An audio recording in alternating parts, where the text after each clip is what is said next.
Hello everyone and welcome back to yet another episode of my Out of the Pocket Baseball 21 series, here with our Detroit Tigers turned Austin prospects, of course, after our relocation this past offseason. Now, when we last left off in the series at the end of May, right around where the first year player draft was, we were in a tight division race with the Kansas City Royals, and now looking here on the first day of the international free agent period, which is about a month later, roughly in time, we have kind of fallen back of the Royals in this kind of race. We're 8.5 back now. The Royals are 52 and 34, and we are 43 and 42. We are 3.5 out of the AL wildcard race. So it's kind of looking more and more by the day that we're probably either going to be sellers at the deadline or just stand pat. I don't know which we're going to do yet. Let's actually go ahead and take a look at the Royals right now, because I have looked at our team, but I haven't looked too much into what they have going on over there. So yeah, 52 and 34 is their record, and now I want to take a look at kind of their expected win-loss, because just by kind of glance at their lineup, it doesn't look too impressive. And yeah, so they're overperforming right now, as their expected win-loss is kind of 47 and 39. So maybe we're not really as far behind as we are by the standings, or at least we're a closer team to them, because I already checked our expected win-loss, and we're right where we are expected to be. Where our expected win-loss, and here we can see it here. Yeah, our expected win-loss is exactly what our actual record is. So I mean, that's pretty much going exactly how that is. As for guys who could maybe be dealt, definitely wouldn't happen yet, but definitely as we go forward in July, we would look to start moving people. Bobby Dalbec is, of course, a big trade candidate, though, of course, really not having a good season at all, though. Maybe a team would kind of buy low on him. We could just get his salary off our books, because we are one of the smaller budgets in the league. So maybe we could do that sort of thing and just basically get a salary dump or anything. Mize also is a possible guy. Of course, our once ace is now kind of really fallen off. He has one more year of team control. I doubt I'll bring him back on that $16 million salary. I'll probably try to negotiate something lower and actually see. No, he wants something even higher. So yeah, Mize is a prime candidate to be dealt if we're not contending.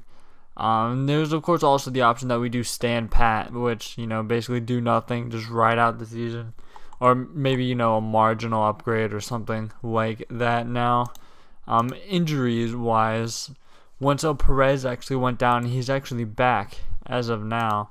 So we're gonna go ahead and get him on a rehab assignment to get him back shortly.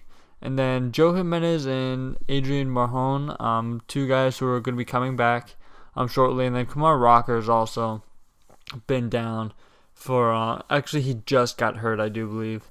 And out for about a month. So he's going to be coming back within the month as well. So things are definitely going to be coming together soon for us. But don't know if that'll be coming together quite too late. With making moves at the deadline, all these guys, I don't know if they'll be back quite in time to warrant us acquiring anyone. Then I also don't remember if I talked about this in the last episode, but we did make some changes. We brought up the number one prospect in baseball, Joey Camarada, and I don't know how many starts he's made at this point. He's made 3, and he has not been particularly good in those 3 starts, but that's fine. He definitely still has time to grow, and now that I've avoided doing this by talking about everything else, we're going to get into the international international amateurs, I should specify. And wow, it looks like there's absolutely nothing here. A couple of 2-star guys, but I mean, none of those guys really are worth spending like $3 million on to get some guys who are just going to develop into like fringe bench pieces. Although, I mean, they could be solid contributors, but I mean, again, I don't think that all these guys are going to kind of the bonuses that can command are going to be worth it, and we have high accuracy in a lot of these guys actually.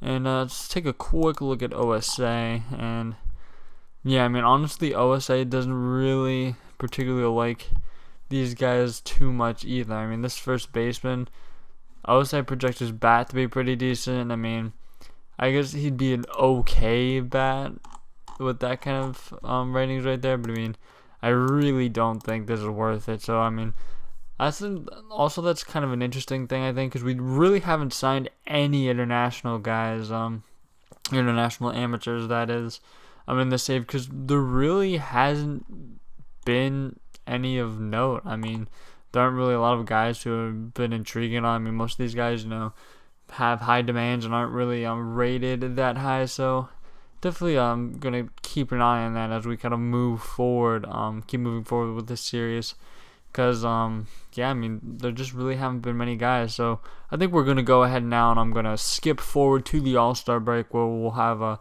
better idea on kind of what moves we're going to be ending up making near the trade deadline. Alright, so now we've reached the day where the All-Star teams have been announced, and we have gained some games back in the Worlds. We did get down to 5 games back at one point, but we're 6 games out of the Royals now, and we only get a half game in the wild card standings, although we're that is looking pretty good. And okay, yeah, I was just curious there if the Red Sox and Rays were kind of sharing a division lead, but no, they're both fighting for a wild card spot. But I mean that is a close race in general, though. So we have picked up a few games. The Twins and Indians also kind of kept with us. The Twins I'm much more concerned about than kind of the Indians at this point, but still they're keeping this pretty close race, and those teams are definitely not out of it, at least for the division. Yeah, so we're gonna go ahead and take a look at the All-Star teams then to see who made each team. Oh, that's final voting results. We don't want that. We want the actual rosters. Then here, Joey Wentz is an All-Star, which is pretty cool. He is having a very good season for us. Definitely a career year for him. I thought I saw a reliever there, but we do not have any. Moving on to position players, we still don't have anyone. At least I don't think. Yes, we do. Jordan Walker. This is a first-time All-Star, the AL Rookie of the Year in 2024. I have to scroll the way back down. Yeah, so he is. I mean, he's honestly even not having a particularly great season. At least by our standards, I mean, we'd like him to get on base much more, but I mean, he's still hitting for great power numbers. But yeah, still a good season from him, just not what we would expect for him, but he's still been very good. And then here, just see a quick look at the National League rosters. Ooh, Adam Hazley's an All-Star. That's kind of interesting. He's developed into being quite the player for the Phillies, even though they are pretty bad at this point. And Juan Soto is on the Cubs. How about that? It's his first year on the team. And then future game rosters. See if we have anyone here. I don't see anyone. Actually, I do. I see Ryan Ritter, who has big league experience, which is not much, but it's weird that he'd be in this game, considering that he has big league experience in the past. And yeah, I think that's it for that. Yeah, nobody else. Actually, we do. Tony Mojica, I think. And he was a scouting discovery just kind of by our system, which is cool. I always think it's cool when we get some of these guys that just kind of appear in the system and, are good players. So he's here, which is cool. He's number 85 in the prospect rankings, so that is pretty cool. So I think we're going to go ahead and go through another week here and then start making more decisions on what we're going to do. And we're at least, of course, going to look what's available for the guys that I am considering dealing, because, it'd be foolish not to consider. And then before we're getting into that, I guess we have guys who are coming back. Jimenez, who's coming back. We're going to send him a rehab assignment. Perez's assignment is actually almost up. Let's go ahead and take a look at Abrams then. He has been good. I need to do this real quick to get the stats to show up. He has been good for us at shortstop offensively, at least better than Perez was. And he's honestly been fine defensively too. So I think we're going to keep on rolling with him then. Tyler Freeman still locking down second base for us. Drew Bowser, not been the greatest so far. Rowdy Reed's fallen off, but just kind of expected. Yeah. Honestly, how has Collins been performing? Well, Collins has not been good with the bat. I definitely would call him up if he had been better with the bat to this point. Honestly, maybe we still will. If Reed has options, I think we definitely still will call up Collins, and he is out of options. But I mean, he was bad last year. He was bad. Actually, I don't know if he was technically better because his slugging was way lower last year. Actually, probably was better just because of his stint with Washington last year. But I think, honestly, I do think we're gonna give Collins on the spot because we really don't need Reed. Because we have guys like Collins, and then we also have guys who are still down here. We have Carlos Perez, who is also pretty much major league ready, and also he's a better defensive guy. But we really just have to, especially in the season where we're, struggling. We really need to see what we have in these guys to get them spots in the majors. And speaking of guys who we want to see who we have or what we have, and we need to really start seeing that, and that kind of starts with bringing up our minor league guys who are pretty highly rated, and Robson is one of those guys. We definitely need him up there. Benitez has not been fantastic. Then kind of just looking forward here, Miker Adolfo has been pretty good in the minors. So is Hunter Bishop.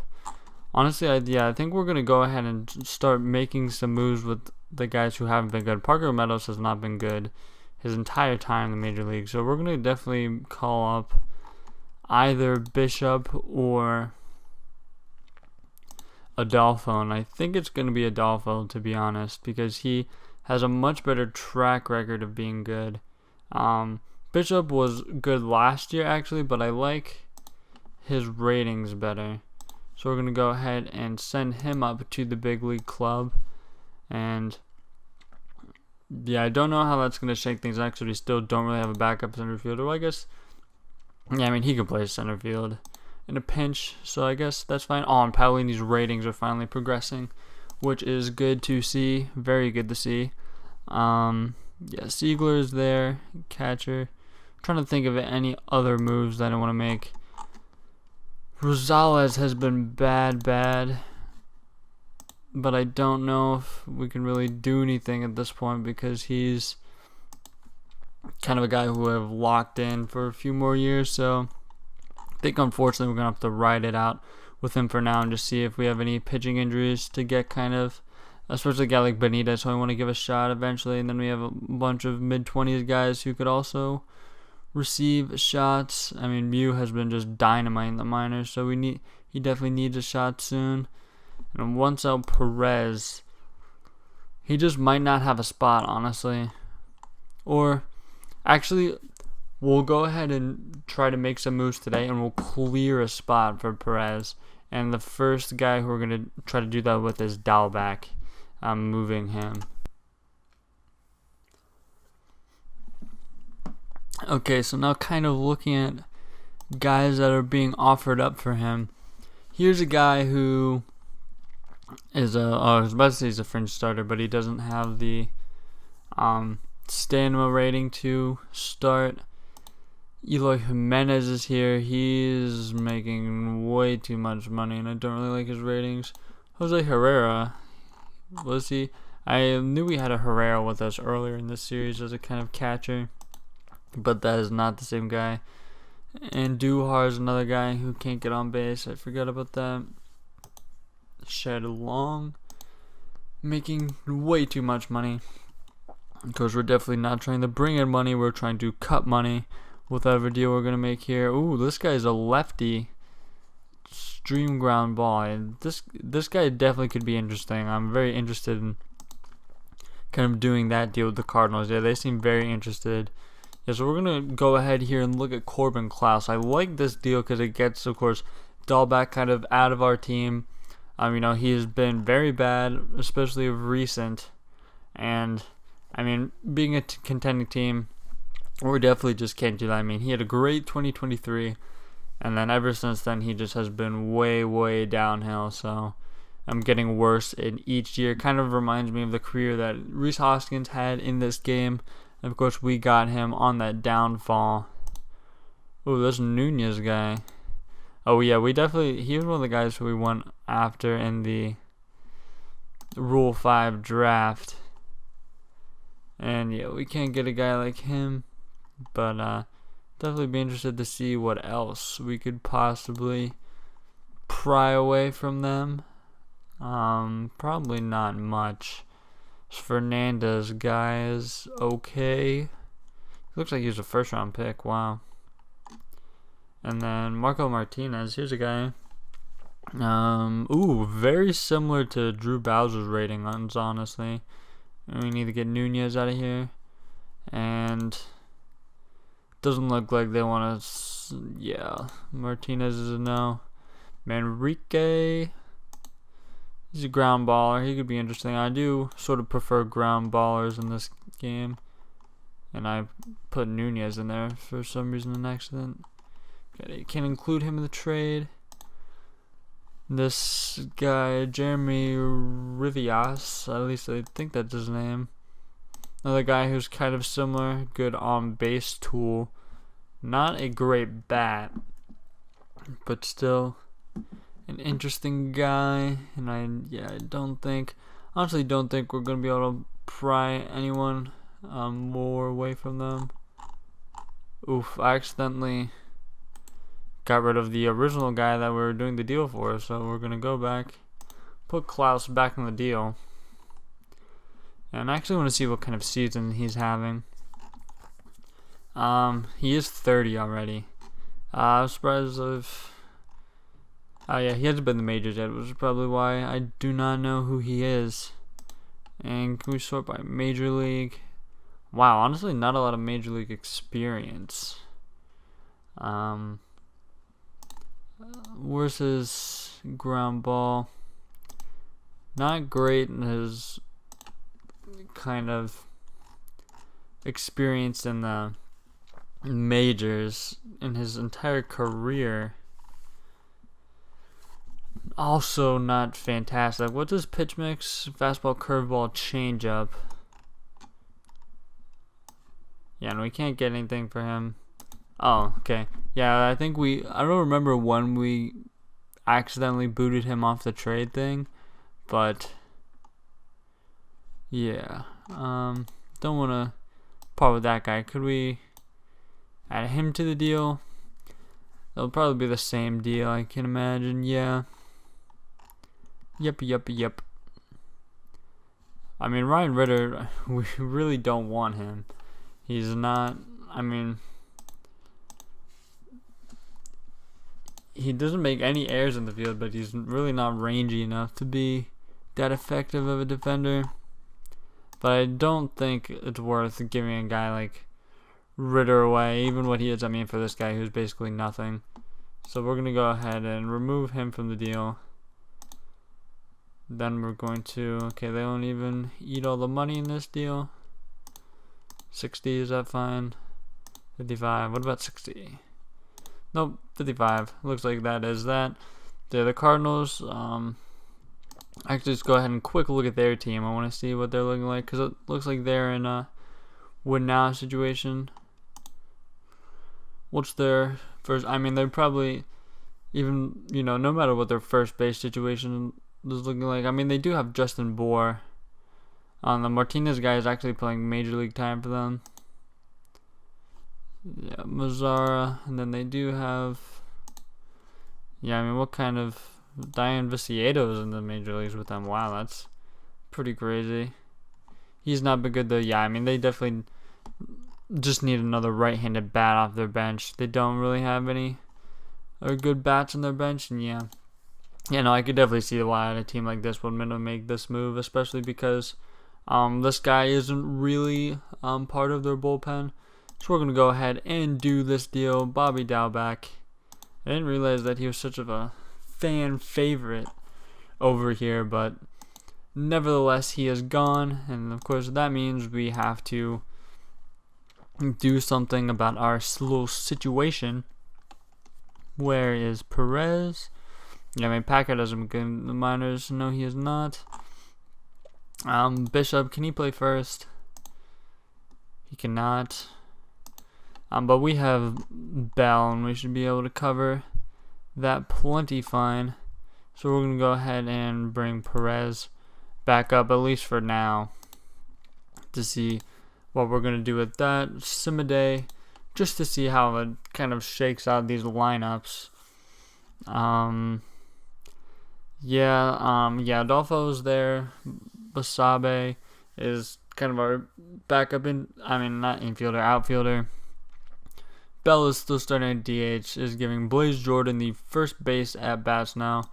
Camarada, who I always forget, is kind of a two-way guy, and he's okay. Moment of truth here. Who is the better two-way guy? Is it Wentz or it's definitely Wentz. Yeah, so yeah, Wentz is better there. Yeah, awesome. Yeah, so roll with that. Now we'll actually sim ahead another week to see what we're going to kind of do with everyone else.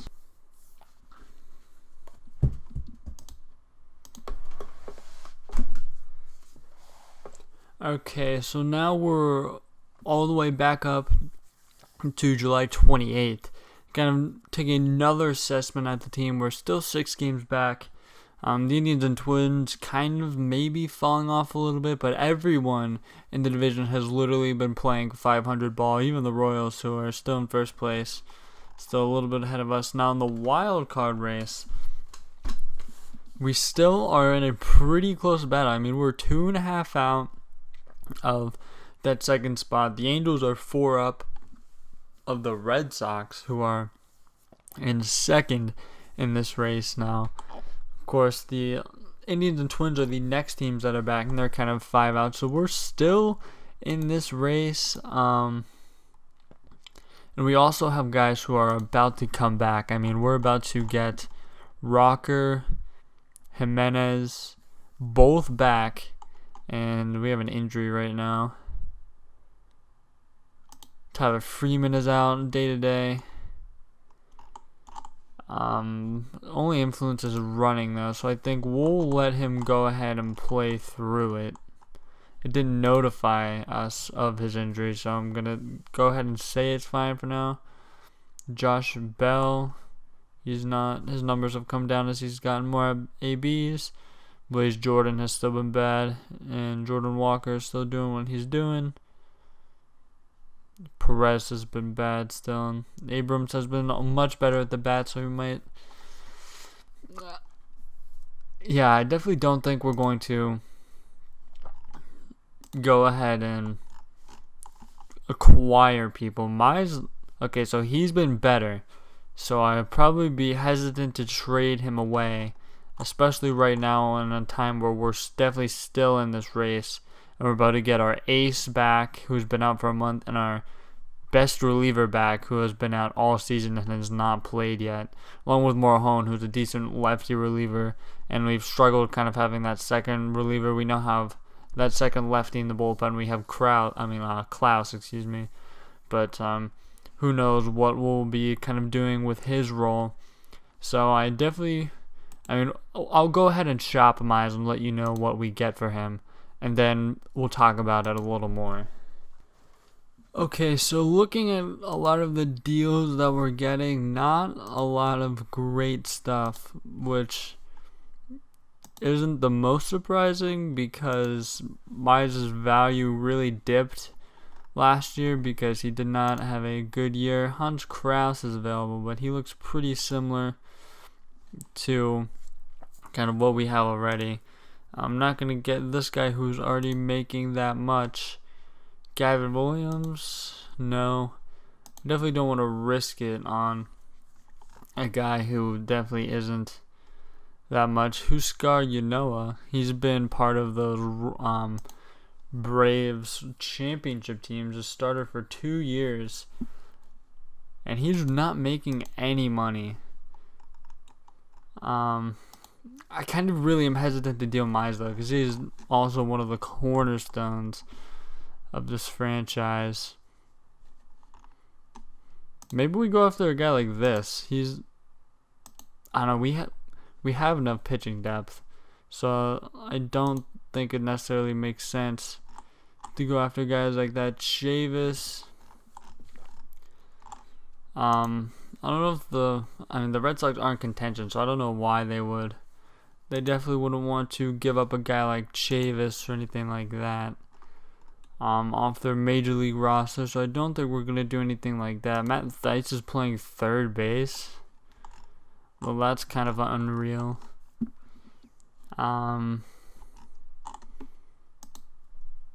Maybe we do this kind of upgrade, and this is a trade for Mize, my bad.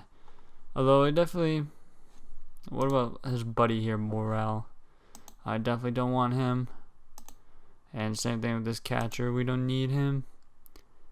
Maybe if we could get him for a guy not like Mize, we would go ahead and do this deal.